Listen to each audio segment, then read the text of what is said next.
Hi, it's Chris. In this video, we're going to be talking about changing the lower rack in your dishwasher.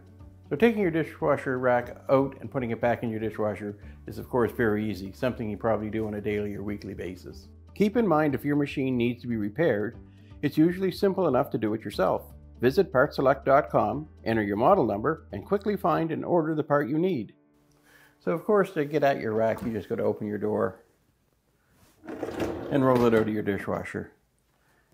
The thing you want to look at while you have the rack out and nothing in it is take a look at the tops of those tines.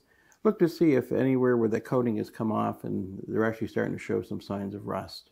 As well, where the tine joins the metal rail down below, where the plates and the bowls set in, may actually be starting to cause some wear and tear in removing that coating. And this is where you'll start to see rust forming as well.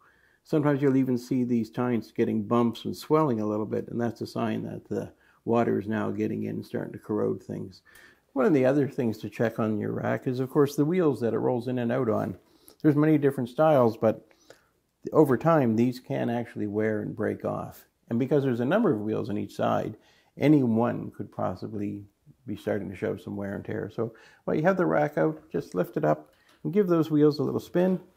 Make sure that they're turning freely and that they're all there and they're not broken in any way. If they are, then you may just have to replace the wheel, or you may have to replace the rack. So if you do have to replace your rack, you're just going to take the old one out. When your new rack arrives, you're just going to slide it into your dishwasher. Put your silverware basket in place. Slide it in, and now your dishwasher is ready to be used. So you can see just how easy it is to replace your rack if you need to.